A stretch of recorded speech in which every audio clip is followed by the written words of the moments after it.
embalwa nje the mountain of God. Kubonakala ingilosi elangabeni lomlilo. Isihlahla siyasha kodwa asipheli, sesiyathandaza.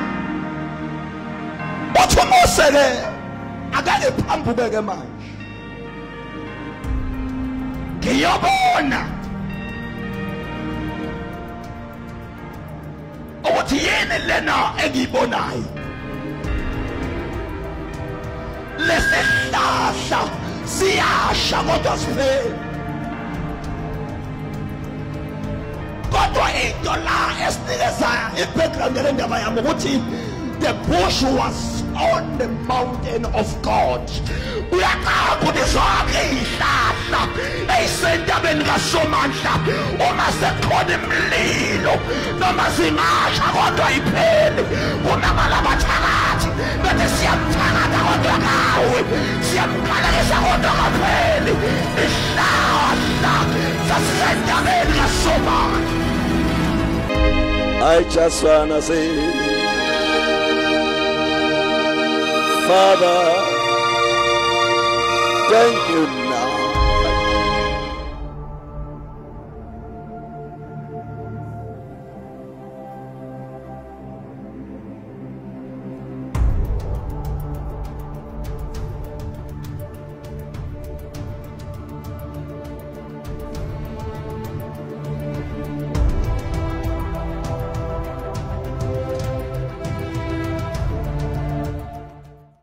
Sanibonani, ngibingelela ubaba, ngibingelela umama bethu, umama uNokzola Msimangolo eMlazi. Ngizobonga ilitshe lika baba elingisindisile ngolosithathu. Ngabe ngifakazile izolo, kwasho ukuthi bokugcwele izolo isikhathi besisincane. Ngolosithathu ngishawe indola ngagwaza umkhondo acishe ngashona ngolosithathu ebusuku ngo9:15. Ngiye ngaqaqa ngamadolo ngabhava, ngasuka lapho ngathatha ilitshe ngalihlikihla ngathi phinda kuyena wena ongishayayo, phinda khona la uvela khona. Ngaphuza amanzi angcwele, hayi bandla ngiye ngatotoba ngavuka, ngiyaphila namhlanje ngegama lika Jesu Kristu waseNazaretha. Amen. NgoDisemba bazalwane mhla ka23 ngithe mangifika ekhaya. Ngafika ekhaya bangcwele kwabakhona lento engihluphayo ngoba uNkulunkulu khona lamandla engiphe wona ngase ngephucwa wona ngwazi ukuthi ngephucwa ngibana ngimbonanga. Kwafika bangcwele kuba mangikhuleke kwasho ukuthi ngangena iproduct kodwa itshe lami lalikhona.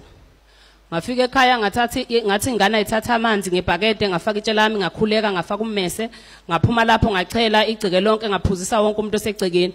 Emveni kwalokho bazalwane kuthe ngo12 ebusuku ingane kadadewethu izithwele yashawa ilento okuthiwa impundulu bazalwane. Cabanga umuntu ezoshawa isilwane ethwele nenyanga ezu8.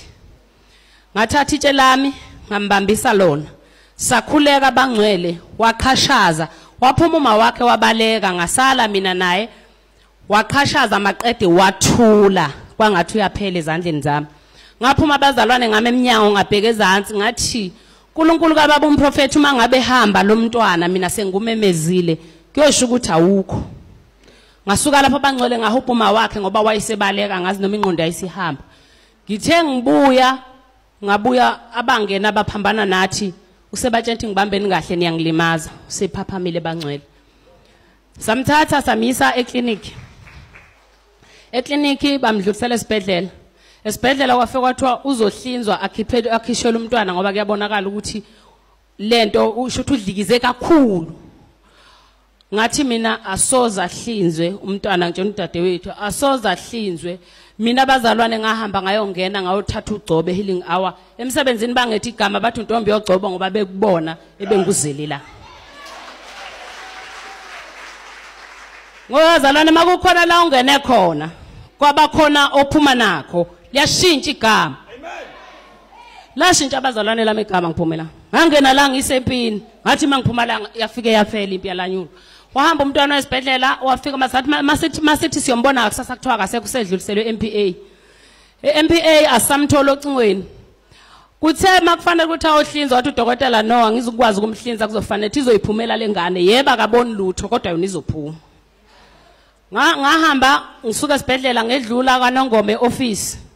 kwathiwa iproduct ayikho ubaba usekhaya ngathi wemazondo ngizomlinda ubaba uyozafika ngathi ngoba kuza yena ngizothi ma efika ngicela ukuthi angikhulekele wafika wajika eminyango ubaba waphindela emuva shithwa ijahile ngayithenga iproduct ngahamba nayo ngafika ekhaya nganikeza ubhuti omdala ke wami uyisangoma ezintweni eziningi akakholelwa kodwa ngaleyo la ngafe ngamnika ngathi lo sawoti nalamanzi wena ozogijima nawe egceke lonke wachene njengoba umdala la ekhaya wenze njalo bangcwele uthe mayenze njalo lwaqhamuka ucingo lwathi ingane isibelethile ingane yomfana ayinankinga nomunye akanankinga futhi bayaphila bobabili.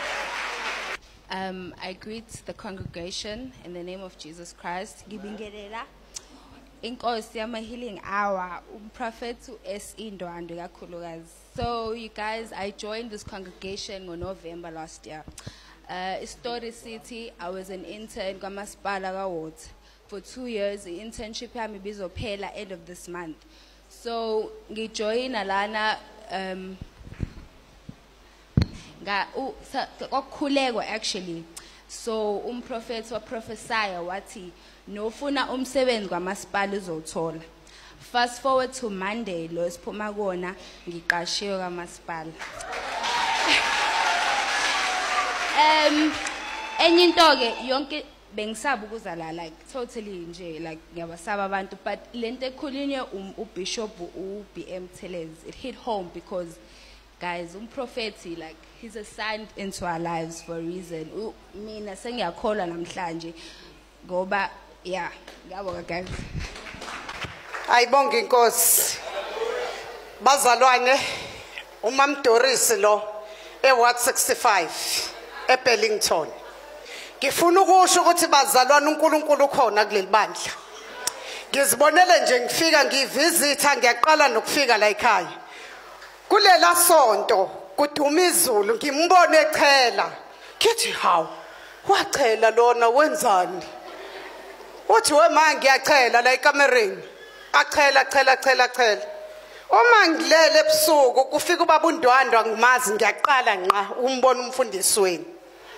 Uma ngilele ebusuku bazalwane bengilala ngena kudla ngingena lutho nginomuzi ngishadile wahamba umkhwenyana kule kwaNongoma kodwa ngokuphila nezingane zami ave ngiphile emzini wami kaMnandi.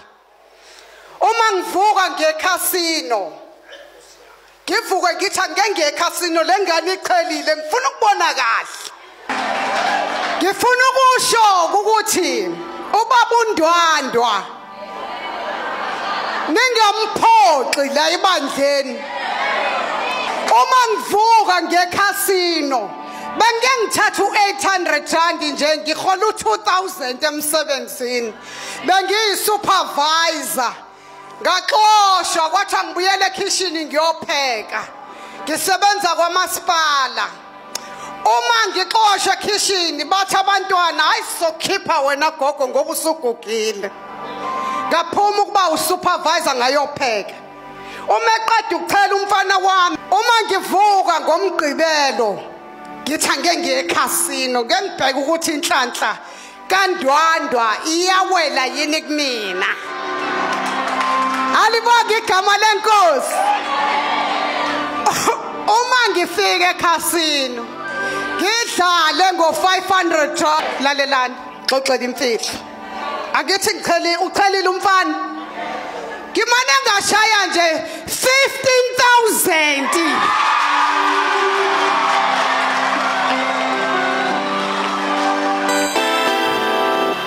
Akaphiwa udumo uNkulunkulu bazalwane.